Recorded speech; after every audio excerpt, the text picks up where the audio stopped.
Well, hello everybody. Welcome to Sports Talk. Let's talk about the championship games from 2 weeks ago.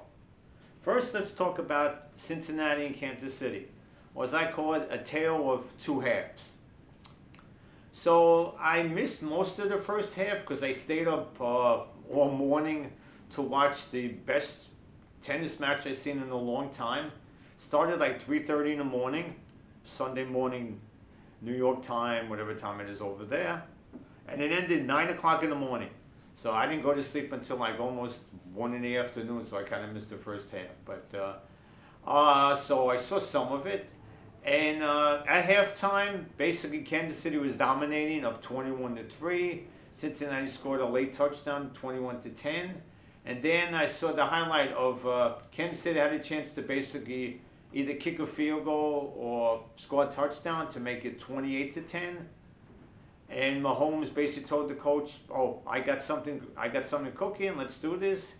Okay, here's one thing I got to say about that. You're the coach. He's the player. I don't care. I do not care. And again, Andy Reid, you've been around for how long? And you're listening to this guy that just got there, been in the league for a couple of years. I don't care if he's seen anything or not. You got momentum going into the second half. Why take it away? So the score's 21-10. They're dominating, but still there's life in Cincinnati, which I'm not surprised. All right, so let's get to the second half.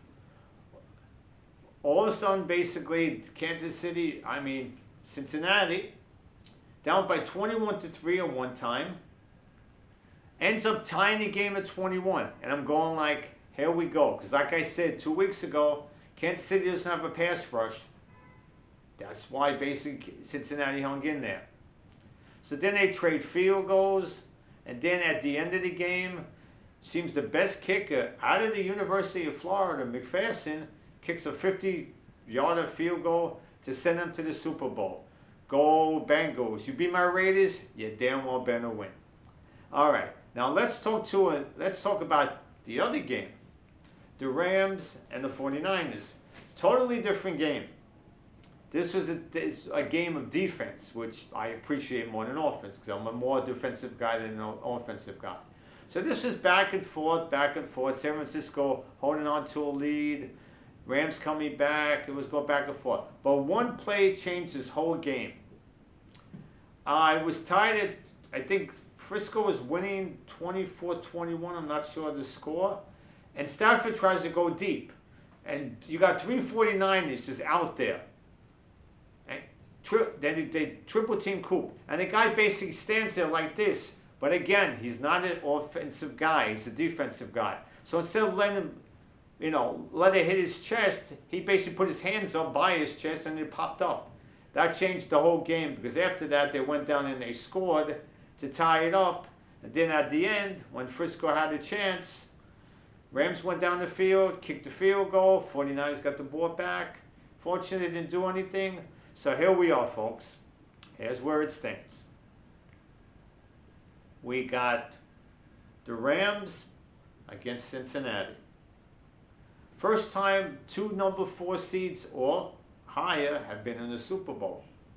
First time Cincinnati's been in the Super Bowl since '89 when it lost to the 49ers. And the Rams, well, it's only been a couple of years. So I think this should be a defensive struggle. First half should be close. So here's the way I'm breaking it down.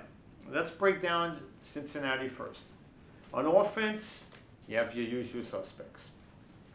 Have Burrows, which is one of the best quarterbacks going into this Super Bowl. You got Chase. You got Mixon. You got Perron. You got Higgins. You got Boyd.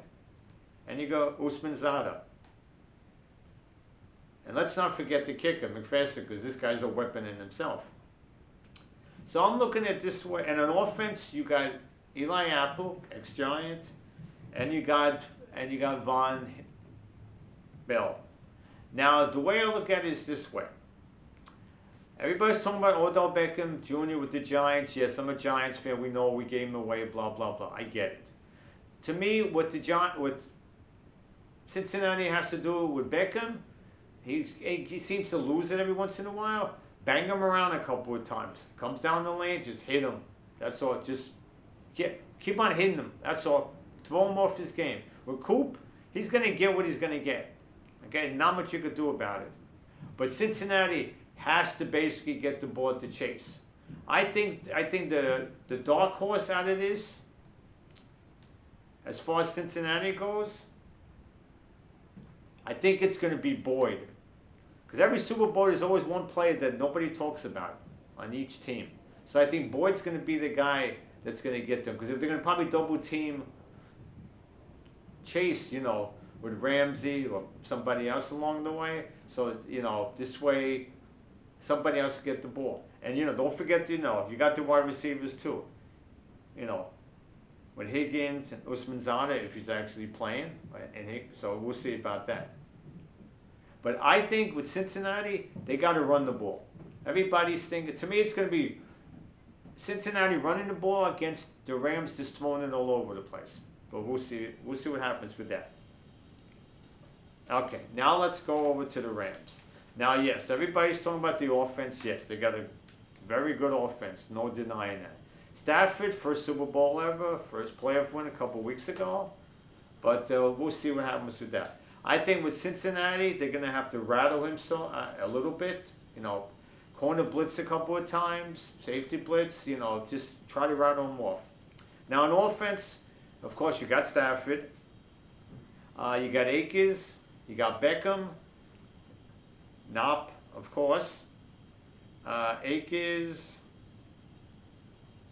Higbee.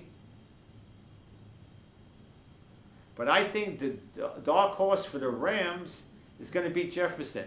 Before Coop started to do all of this stuff, Jefferson was the main guy. But he's been quiet for the past couple of games, including the championship and even the beginning of the playoffs.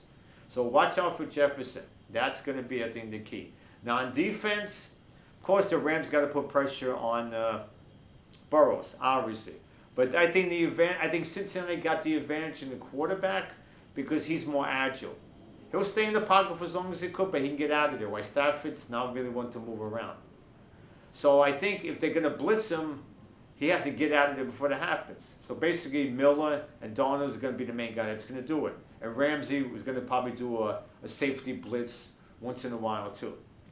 So I think it's going to come down to this. I think it's going to come down to the last 2 minutes. It's going to be 24-21. And I think Cincinnati is going to score the touchdown to win the game. So my final score is 28 Cincinnati, 24 Rams. Now over and under is 4.5.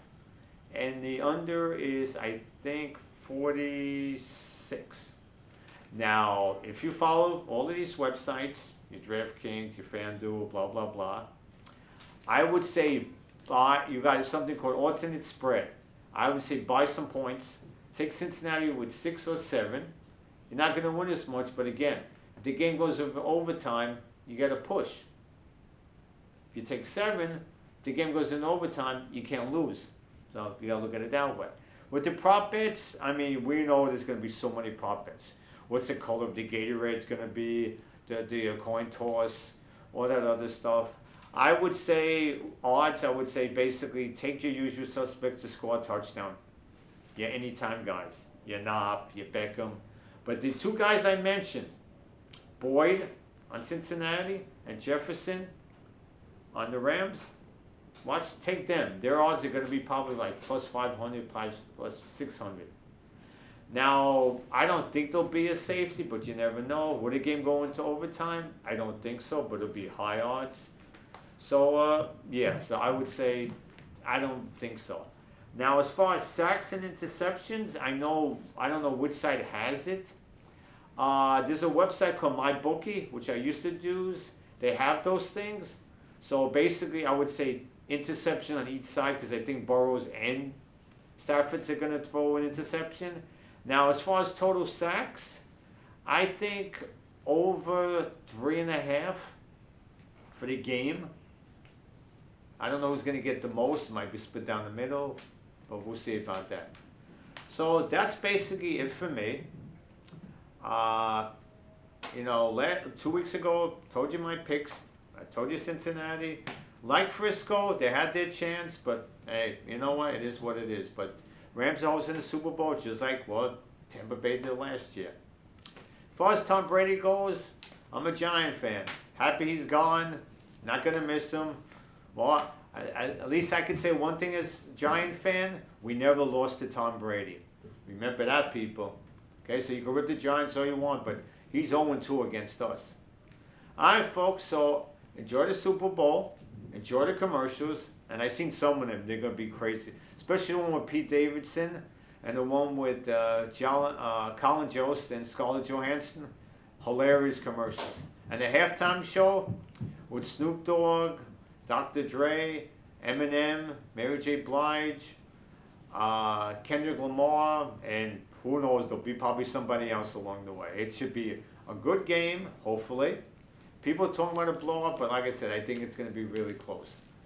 Halftime, if you want to bet on the halftime thing, I don't know. That's tough. That's tough. Coin toss, heads or tails. I mean, do what you want. That's okay. Color of the Gatorade. Well, you look at it this way: the Rams win, more than likely to be blue. Cincinnati wins, and more than likely to be orange. So you figure that out. All right, folks. That's about it. In a couple of weeks, Mr. Jones will be back, and we're going to talk about the Oscars. The nominations just came out. Most of the things that I said were going to be nominated were. To me, the hardest thing is going to be is Best Animated Film. Because most of them were I would say probably all of them were really good. And most of them are on Disney. But like I said, in about maybe a week or two, we'll start talking about them. We'll break it down as far as, who's we think is going to win and who everybody else says is going to win. But we'll see. All right. Well, this has been Sports Talk. Mr. Smith signing out, and enjoy Super Bowl Sunday, and have a nice day and have a nice weekend. See ya.